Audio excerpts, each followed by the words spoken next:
Hello, welcome to Business Incorporated. I'm Laddie Williams. Coming up on the show today, South Africa's president eases COVID-19 restrictions as new cases abate. And Egypt, UNDP collaborate on Sustainable Development Goal impact investing. And Dr. Okonjo-Iweala assumes office as WTO Director General.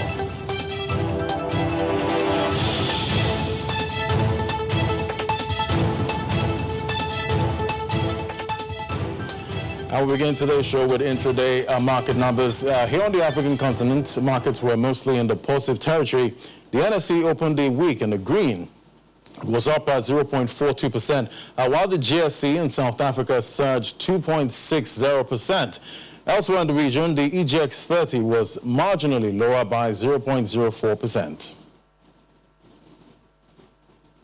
And investor sentiments in the Middle East were mixed at intraday. The Qatari index gained the most by 0.63%, while Saudi Arabia's market fell 0.08%. In the UAE, Abu Dhabi's index fell marginally by 0.01%, while Dubai's index rose marginally by 0.01%. And European stocks rose sharply today as global markets rally on a falling U.S. Treasury yields and boosted by positive news on the coronavirus vaccine front. Let's talk to Chelsea Delaney now for more. Hello, Chelsea. Great to have you. And European stocks stabilized Monday after last week's bond market turmoil. How's the mood there in Frankfurt? Well, there's definitely a more positive mood at the start of this week. As you mentioned last week, there had been a lot of turmoil in global markets, in part because investors began to really fear that inflation was about to take off across some of these countries like Germany and the United States, and that would force central banks to step in and raise interest rates. Low interest rates have really been propelling this market rally, so the prospect of higher inflation, higher interest rates really set off quite a rout in global markets. Over the weekend, we have seen that start to reverse a bit. People seem a little bit more confident that inflation is not about to take off and that central banks will continue to support markets with a very easy monetary policy for the coming years. Here in Frankfurt, we see the DAX up a little more, about 0.8%. It had been up a little bit more earlier in the session, but still a very strong start to the week. And I see Germany is loosening some of its coronavirus restrictions on businesses beginning today, despite growing fears about a looming third wave of infections. What businesses are allowed to reopen at this time? Well, across the country, we've seen hair salons reopen today. There are about 80,000 hair salons across Germany who have been closed since the middle of December. So it's a very big day for those hair salons and for the people who haven't been able to get a haircut in 2.5 months. On a state-by-state basis, some states have decided to open things like nail salons, driving schools, flower markets, building or home improvement stores. But I would say the vast majority of businesses remain closed here on the retail side of the economy. So clothing stores, shoe stores, as well as restaurants, bars, hotels, all continue to operate under restrictions or be completely shut down. So this all comes ahead of a very crucial meeting on Wednesday when state and federal leaders are expected to decide if they want to proceed with further opening of the economy. There had been a lot of pressure on the government to reopen other parts of the retail industry, other stores, but now that we are starting to see cases rise again, in part because of these mutations of the virus that are becoming more prevalent here in Germany, there is increasing caution among politicians here about really pressing forward with reopening now that we do appear to be at the beginning of a third wave. And German health officials have signaled they will allow older people to receive the AstraZeneca coronavirus vaccine, as hundreds of thousands of doses have accumulated in storage. Skepticism on vaccine is already high. Will people want it? I'd say that skepticism is likely to remain of this vaccine. The AstraZeneca vaccine is approved in the EU for anyone above the age of 18, but here in Germany, the Vaccine Commission has been only recommending it be used in those below the age of 65. So older people have not been receiving that vaccine, in part because there hasn't been enough research, there isn't enough data on how it will impact them. But because we've seen so few people want to take the AstraZeneca vaccine, only about a fourth of the vaccine doses that Germany has received have actually been used so far. So there's really hundreds of thousands of vaccine doses that aren't being used that could be used. So the government wants to open up another market for those and this group of older people. But there have been a lot of reports of potentially harmful side effects of the vaccine, as well as just general skepticism of the data. So that is a big problem for Germany as it tries to really ramp up its vaccine effort now that there is so much skepticism over one of the main vaccines available, and the other main vaccine candidates remain in very short supply here. All right, Chelsea, thanks for the updates. Great to talk to you as always. And in the UK, PMI data shows output growth at UK factories has dropped to the slowest rate since last May. Data firm IHS Markit reports that British manufacturers suffered from supply chain disruption and rising cost pressure in February. Let's see how the markets are reacting to this now with Juliana. Great to have you, Juliana. The UK factory output slows amid Brexit and COVID disruptions. How are the markets trading this data? Well, the markets are pretty good on Monday. They opened up very well at early trading, pretty decent at intraday, and that's much better than what we saw at the close on Friday. As you said, the PMI data has come in. It is okay. We have seen a significant rise from January to February. It's now at 55.1, up from 54.1. I think the market estimate was about 54.9. But I suppose, you know, if you look behind the headline, you can see that there is some stagnation, even though this is the 9th consecutive month of growth in the all share. I think if you look pretty closely, it does show that production orders are pretty much stagnant at the moment. You've mentioned it already. It's pretty much because of Brexit. We know that even though Brexit isn't dominating the headlines anymore, you know, there are some retailers and exporters that are still reeling from all of the changes that have been made. Some people have decided not to trade in Europe anymore, or at the moment, until they can get through all of the bureaucracy and red tape that has been put up. But on the other hand, you know, there are some sectors that have shown growth in markets across the UK, across the US, and across Asia, and even in some parts of continental Europe. So not so bad, which is why we are seeing the triple-digit increase at intraday. The all share is up 1.61%. The FTSE 100 is up by 1.64%, and the FTSE 250 is up by 1.79%. In the currencies, we're still seeing a rise on the pound. It's up on the US dollar by 0.20%, up on the euro by 0.42%, and up on the Japanese yen by 0.34%. I see the pound still keeps rising. Well, are the markets also reading the consumer credit data from the Bank of England?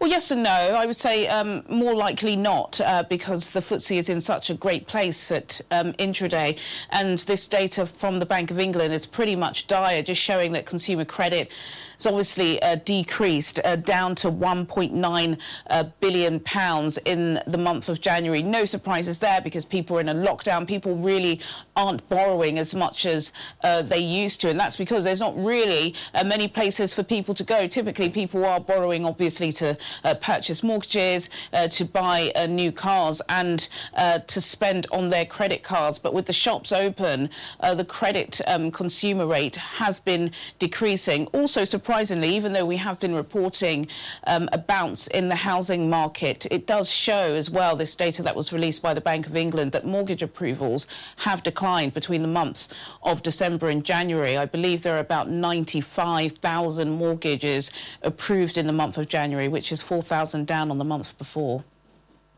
And car and bicycle product retailer Halfords has hiked its profit forecast this morning as the pandemic continues to create a cycling boom.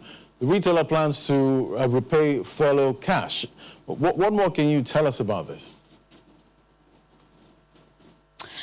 Well, in the UK, lots of people have been getting on their bikes, especially over the past year, which is why Halfords, the most popular cycling retailer, has shown and has increased their profit margins by 43% because of the increase in bike sales. In fact, over the past year, their sales have gone up to £100 million, which is almost double what they were reporting the year before. Because sales have been so good, they have decided to pay back the £10.7 million they received in government support to pay for their staff while they were working from home. But, you know, for all of our viewers here in the UK, you don't have to cross a road before you're nearly run over by a cyclist. Even Boris Johnson, the Prime Minister, has been seen out and about using his bicycle. So that's been absolutely wonderful for them. On the flip side, they have still said that the market does remain volatile. Halfords don't just sell bikes, they also repair cars and sell car parts. And because so many people are working from home at the moment, not many people are using their cars, which is why they're not sure how their car market division will be doing over the next few months. But, you know, with 43% increase in the sales of bicycles, it's happy days for them, which is why their shares were up 15% at early trading. Interesting. Cycling, that's good for cardio. That's a good one there. Anyway, do enjoy the rest of your day. Always great to talk to you. Thanks. Ghana and Cote d'Ivoire are the first two African countries to receive coronavirus vaccines through the COVAX vaccine sharing initiative. Last week, a delivery of 600,000 doses of the AstraZeneca vaccine arrived in Accra Wednesday, while Cote d'Ivoire received 504,000 doses on Friday. As other African countries await their doses, what will this mean for the rollout of vaccines across sub-Saharan Africa in the coming months? Matt Kindiga, an associate practice lead at Frontier View, joins us now to make sense of this. Hello, Matt. Great to have you. Hello. Thanks for having me on the show today. Great. So following the arrival of vaccines sourced through the COVAX scheme in Ghana and Cote d'Ivoire, how soon will African governments begin mass vaccination campaigns?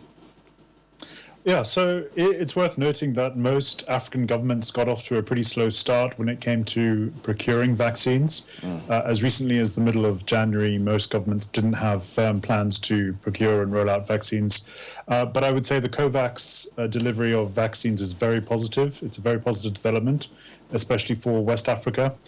Some markets, including Kenya and South Africa, have also made plans to independently procure vaccines, not part of COVAX. So that will boost the rollout process.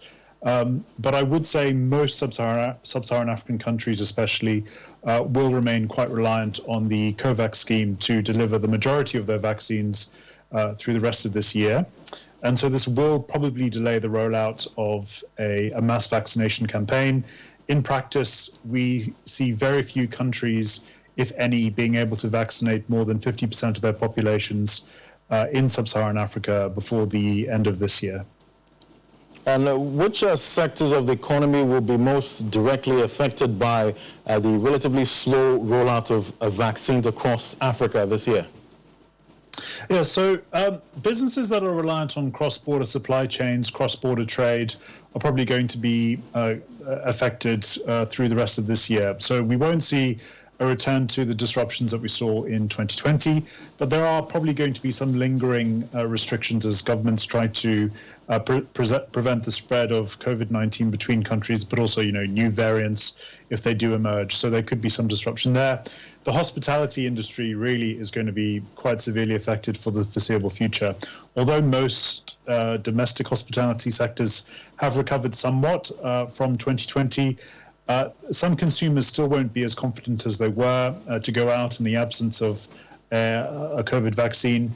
But also there will be lingering restrictions and difficulties for international tourists that will affect hospitality. So European, North American, Asian tourists In the absence of a mass vaccination campaign in sub-Saharan Africa, there probably will be some hesitancy amongst international tourists. So companies exposed to tourism will be quite negatively affected for the rest of 2021.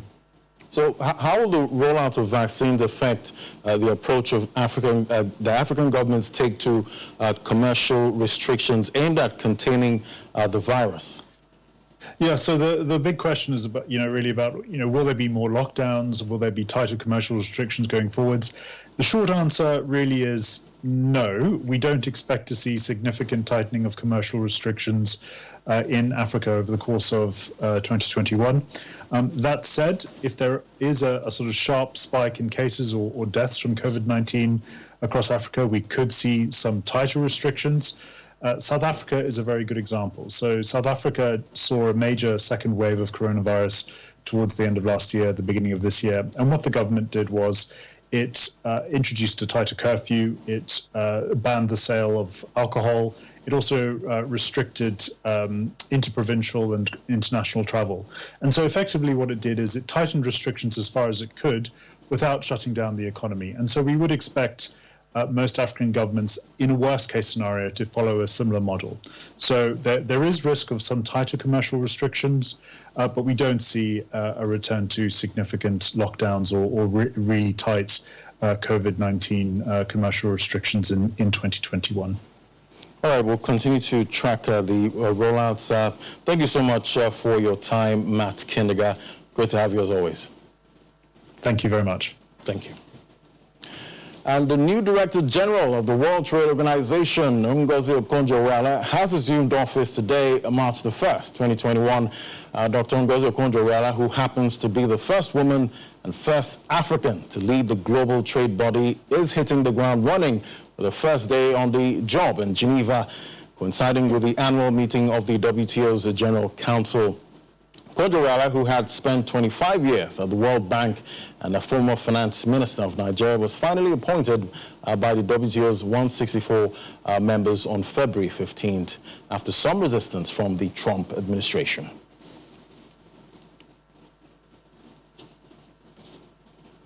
And the Central Bank of Ghana has launched a fintech regulatory and innovation live testing pilot, which will prioritize blockchain-based projects. According to the Apex Bank, the sandbox will cover a wide range of innovations in the financial services sector and also improve financial inclusion in the country. The bank is also looking for remittance and crowdfunding products and services, as well as electronic KYC platforms and new merchant payment solutions for small, medium-sized businesses. The bank explains that the organizations with innovations that meet the criteria can submit an application for evaluation and consideration. And Egypt's Ministry of International Cooperation and United Nations Development Program are set to collaborate on sustainable development goal impact investing. The two sides will explore joint efforts to promote this initiative, covering environmental, social, governance principles and alignment of investor capital with the SDGs. As part of the broader scope of the UNDP, the Egyptian Private Equity Catalyst the UNDP and the Egyptian Private Equity Catalyst will put in practice an impact measurement towards the SDGs of private sector enterprises and private investment. The initiative responds to growing interest from investors and businesses alike in making a positive impact in society beyond pure financial returns. And South African President Cyril Ramaphosa has eased coronavirus restrictions as the rate of new infections dropped, scrapping most limits on alcohol sales, shortening a nighttime curfew, and permitting larger public gatherings. President Ramaphosa says the move to virus alert level 1 from level 3 comes a year after the first COVID-19 case was detected in the country and will remove most remaining shackles on the struggling economy. The nighttime curfew will run from midnight to 4 a.m. and alcohol sales will be allowed outside the curfew hours. Gatherings will be limited to 100 people indoors, double the previous number. The average daily number of new COVID-19 cases has dropped to less than 1,500 from a peak of about 22,000 in early January. And that's a wrap on Business Incorporated. Thank you for watching. I'm Laddie Williams. Bye for now.